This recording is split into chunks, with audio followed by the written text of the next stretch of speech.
Perempuan seperti ini tidak boleh dikasihani.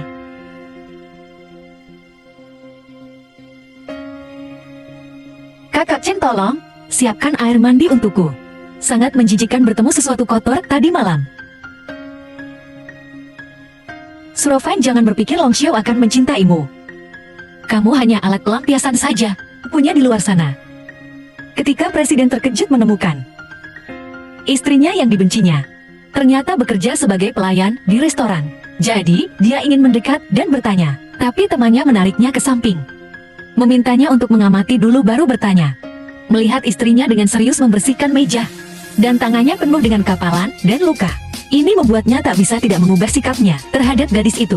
Ternyata, Presiden dan gadis itu menikah karena pengaturan keluarga. Dia selalu berpikir gadis itu menikah dengannya karena mengincar uangnya.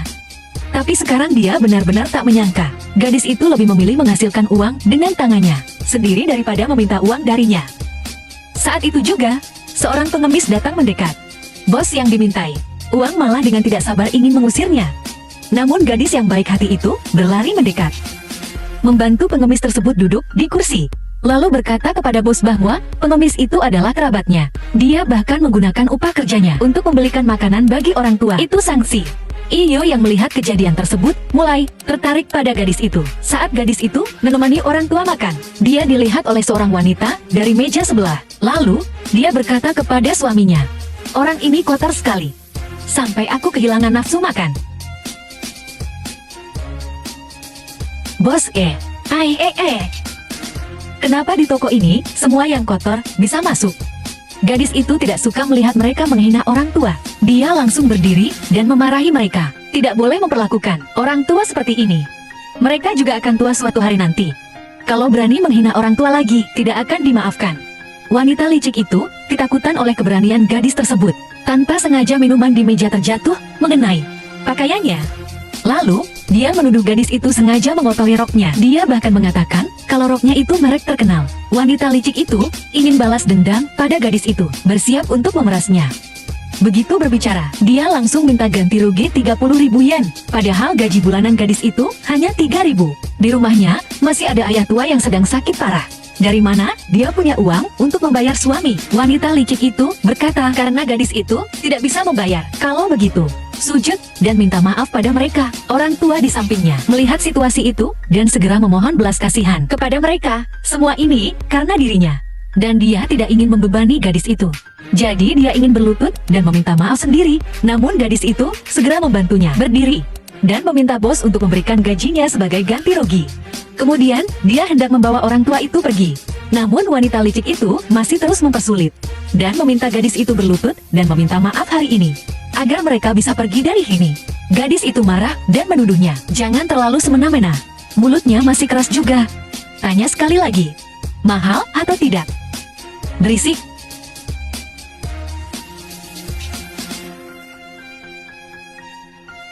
"Bos, berapa omset kalian bulan ini?" "Sekitar 100.000. Ini 200.000. Mau nggak saya beli sebulan penuh tempat kalian?" Mau. Saya ada syarat, silakan. Silakan suruh kedua orang ini pergi semua." "Kenapa kami harus pergi? Terlalu banyak lalat di sini. Kotor sekali." "Siapa yang kau bilang lalat, Tuan? Tuan, jangan marah. Bagaimana kalau begini?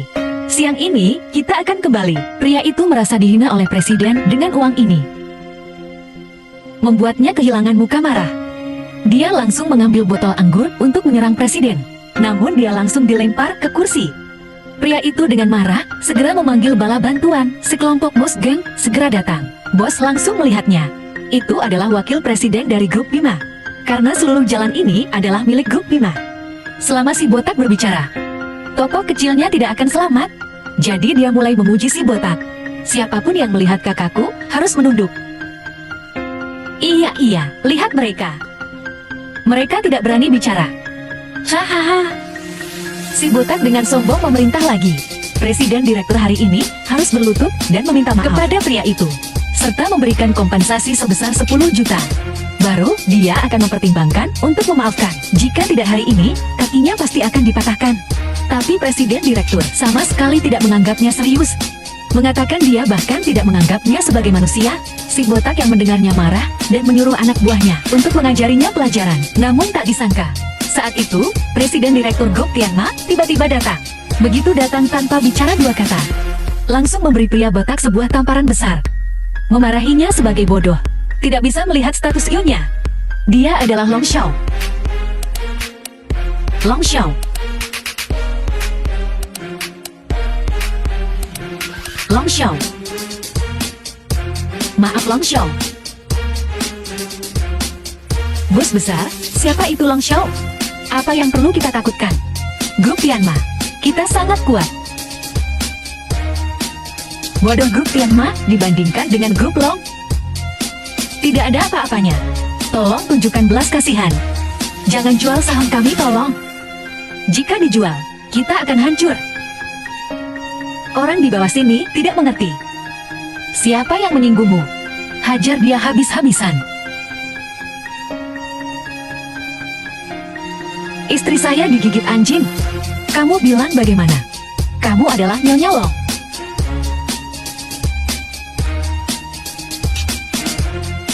Benar dia adalah wanita saya. Berani menyakiti dia berarti melawan saya. Tuan Long Nyonya Long, sorry.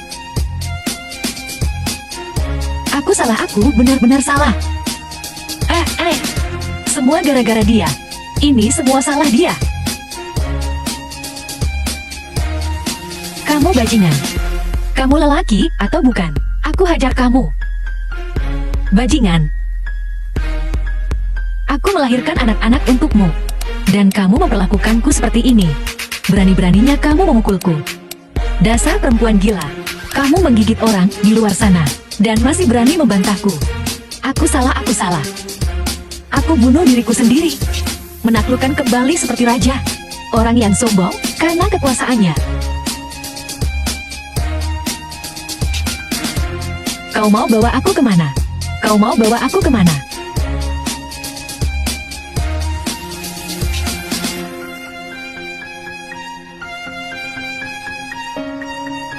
Kau mau bawa aku kemana? Aku sudah bilang, jangan sampai terlihat di luar. Aku juga sudah bilang, aku bukan budakmu. Aku bebas. Bernyanyi di jalan dan bekerja sebagai pelayan. Kalau kamu kekurangan uang, kenapa tidak bilang padaku? Apakah kamu akan mengeluarkan uang untukku? Aku sudah membelikanmu seluruh jalan.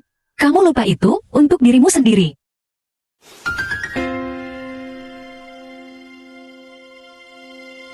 Pasti belum makan. Membuat sakit lamanya kambuh. Aku mau makan. Kamu mau ikut? Bisa dimakan nggak? Ini. Makan bawang putih.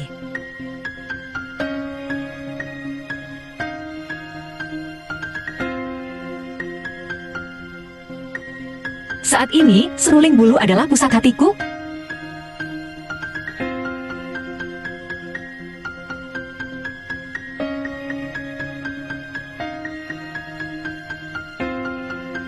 Kenapa kamu lihat aku? Ada sesuatu di wajahmu?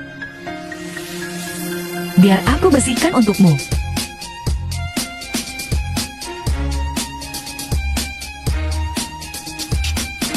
Nikmati surgamu, sekarang aku akan menyelamatkan hidupmu. Oh, aku bermimpi di dalam drama.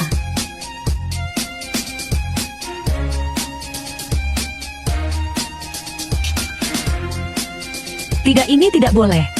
Yang dia cintai bukan aku, atau Kurwovan. Sadarlah, jangan sampai terjebak. Aku masih harus pergi ke rumah sakit. Aku pergi dulu. Kenapa aku begini? Mengapa aku punya perasaan khusus terhadapnya?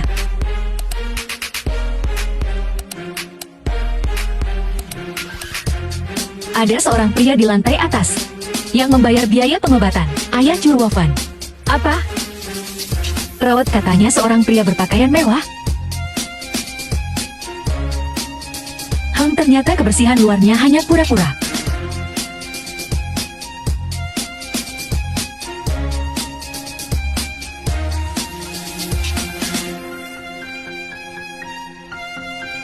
Paman, kenapa Anda di sini? Nona saya belum sempat mengucapkan terima kasih yang benar pada Anda. Anda tidak perlu berterima kasih. Itu sudah seharusnya. Anda adalah nyonya dari keluarga kaya. Bagaimana bisa bekerja di restoran? Meskipun berada di keluarga kaya, rasanya seperti hidup di neraka. Tapi saya rasa suami Anda masih sangat mencintai Anda cinta. Tidak mungkin. Itu hanya nafsu kepemilikan yang membuatnya bertindak begitu. Ini untuk Anda. Semua ini jika suatu hari nanti Anda merasa terjepit. Teleponlah nomor ini. Paman, ini apa? Di mana orangnya? Paman.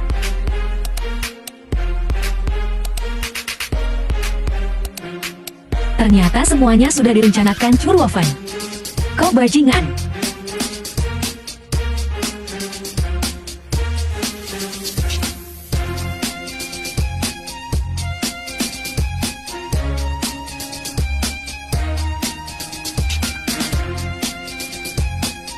Kau begitu sibuk di luar sana. Berpura-pura apa di rumah? Apa maksudmu? Aku tidak mengerti. Kamu memang dari golongan rendah yang licik. Paman Long, apa sebenarnya yang kamu inginkan katakan? Berapa pria lagi yang kamu punya di luar sana? Kamu bawa perempuan pulang ke rumah, tapi malah menyalahkanku. Baiklah, karena kamu begitu tergesa-gesa. Hari ini, aku akan memuaskanmu. Apa kamu bilang, tadi malam Long Xiao ada di kamar Churwofen? Benar, aku bahkan mendengar mereka ribut semalaman. Aku memang meremehkanmu. Begitu banyak hal. Kemarin aku malah tertidur.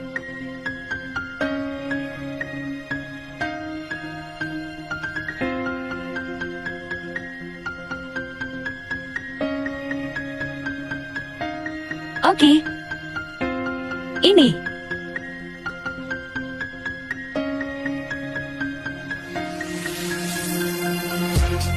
Perempuan seperti ini tidak boleh dikasihani.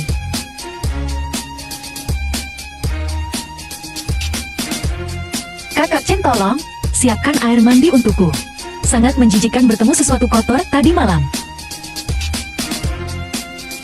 Churwofen, jangan berpikir Long Xiao akan mencintaimu. Kamu hanya alat pelampiasan saja. Meski hanya alat, setidaknya masih punya nama. Sedangkan kamu bahkan tidak dianggap pacar kamu. Kamu tidak takut dihina karena tinggal di rumah suami orang begini? Apakah kamu tidak khawatir orang lain akan mencemooh? Aku hanya tinggal di sini sementara karena ayahku sedang dikejar utang. Ini hanya sementara saja. Kalau sudah jadi tamu, haruslah bersikap seperti tamu kamu. Jangan kira kamu bisa naik pangkat hanya karena tidur dengan Dragon Show. Hari-hari baik menantimu di masa depan.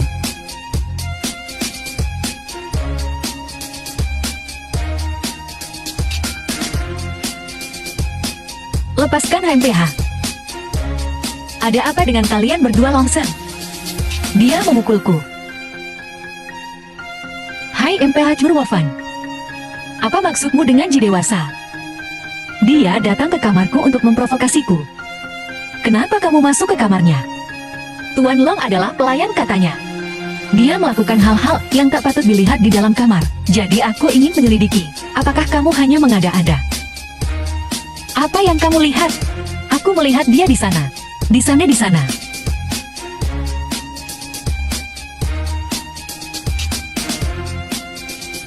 Apa ini?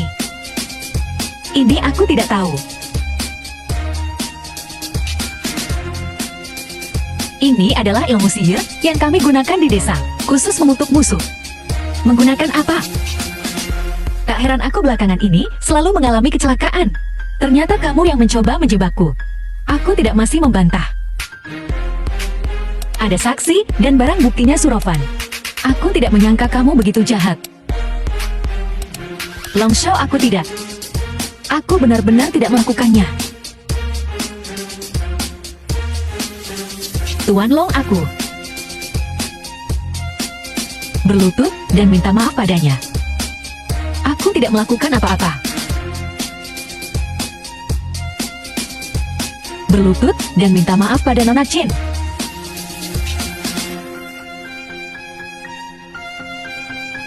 Suan Long tidak mau mengakui kesalahan. Biarkan dia merenung baik-baik di kamar.